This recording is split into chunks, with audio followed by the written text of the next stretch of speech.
అదే RTV app వార్తల్ని క్షణాల్లో చదివే అవకాశం ఉంటుంది. ఒక న్యూస్ పేపర్, ఒక టెలివిజన్ ఛానల్ మీ చేతుల్లో ఎప్పుడూ ఉంటాయి. ఈరోజు విజయవాడలో జరిగినటువంటి సంచార జాతర విముక్తి దినోత్సవం కార్యక్రమంలో బీజేపీ నేత సోము వీర్రాజు పాల్గొంటూ ఒకసారి మనతో మాట్లాడదాం. సార్, ఎట్లా చూస్తారు సార్ ఈ కార్యక్రమాన్ని? బీజేపీ ఆధ్వర్యంలో చేపడుతున్న కార్యక్రమం ఎట్లా చూస్తారు? ఈ కార్యక్రమం భారతదేశంలో ప్రధాని నరేంద్ర మోడీ గారు దేశంలో ఈ సంచార జాతుల్ని ఆలంబన చేసుకుని 20 కోట్ల మంది సంచార జాతులు అన్ని రాష్ట్రాల్లో ఉన్నారు. వీళ్ళ కోసం ప్రయత్నం చేయాలి. వీళ్ళ మన జీవన శ్రమంతిలో తీసుకురావాలి. మన జాతికి సారథులు. వీళ్ళ మన గ్రామాల్లో అన్ని కార్యక్రమాల్లో వీళ్ళు పాల్గొనేటువంటి వ్యక్తులు మన సంస్కృతికి సారథులు.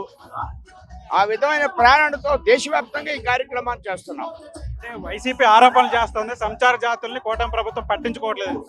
వైసీపీ ఉండగా సంచార జాతుల్ని కేంద్ర ప్రభుత్వం సర్వే చేయమన్నారు.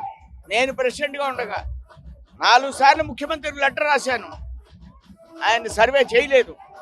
ఈ మాట్లాడే నైతిక హక్కు ఈవేళ ప్రతిపక్షానికి లేదు. సంచార జాతుల మీద కమిట్మెంట్తో మేము పనిచేస్తున్నాం.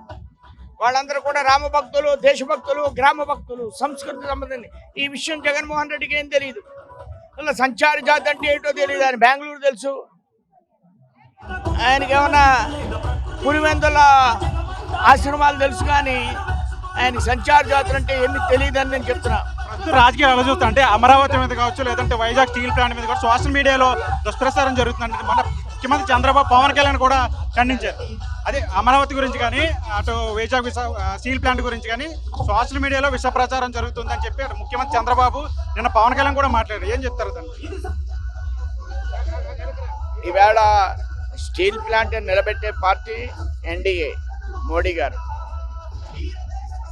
ఆ స్టీల్ ప్లాంట్ లాభాల్లోకి తీసుకొచ్చి కార్మికులను కాపాడే బాధ్యత భారతీయ జనతా పార్టీది. ఇంకా క్యాపిటల్ గురించి 5 సంవత్సరాలు నువ్వేమీ చేయలేదు. ఒక పైసా ఖర్చు పెట్టలేదు. క్యాపిటల్ గురించి నీకు మాట్లాడే నైతిక లేదు. ఆంధ్ర రాష్ట్రంలో క్యాపిటల్లో నీళ్లు కట్టుకున్నావు. విశాఖపట్నంలో క్యాపిటల్ ఏమీ చేయలేదు. ఓ ప్యాలెస్ కట్టుకున్నావు. ఆ దృష్ట్యా క్యాపిటల్ గురించి మాట్లాడే నైతిక హక్కు జగన్మోహన్ రెడ్డికి లేదు. ఇక్కడికేసిన ఎట్లా చూస్తారు? జగన్ జైలుకి వెళ్ళే అవకాశం ఉంది. ఎవరైతే తప్పులు చేస్తారో వాళ్ళు జైల్లో ఉంటారు. జగన్ కావచ్చు, సోము వీర్రాజు కావచ్చు. ఇది మొత్తంగా బీజేపీ సోము వీర్రాజు చెప్తున్నారు. అయితే సంచార జాతులకు సంబంధించి వైసీపీ విమర్శలు చేస్తున్నట్టు కూడా ఎక్కడ లేదు. తాను అధ్యక్షులుగా ఉన్నప్పుడు కూడా దీనికి సంబంధించి అటు సర్వేలు కూడా చేశాము. అయితే బీజేపీకి సంబంధించి మొత్తం సంచార జాతులకు సంబంధించి వాళ్ళ అభ్యున్నతికి బీజేపీ కూటమి ప్రభుత్వం కంకణం కట్టుకుంది. అదేవిధంగా అటు వైసీపీ దుష్ప్రచారం చేస్తున్నట్టు అమరావతి గురించి కానీ, లేదంటే వైజాగ్ స్టీల్ ప్లాంట్ గురించి కానీ మాట్లాడే నైతిక అర్హత జగన్కి లేదని చెప్తున్నారు. లిక్కర్ కేసుకు సంబంధించి ఎవరైతే తప్పు చేస్తారో అంతా కూడా జైలుకి వెళ్ళడం ఖాయం అని చెప్పి ఆ బీజేపీ నేతలు కూడా చెప్తున్న పరిస్థితి. తెలుగులో ఫాస్టెస్ట్ న్యూస్ ఇప్పుడు కొత్త అవతారంలో 5 సెకండ్లోనే పూర్తి వార్తా సమాచారం మీ చేతిలో. సోషల్ మీడియా ట్రెండ్స్ మీ కళ్ళ ముందుకే live TV and voice search options తో ఇప్పుడే డౌన్లోడ్ చేయండి. యాప్ లింక్ డిస్క్రిప్షన్లో ఉంది.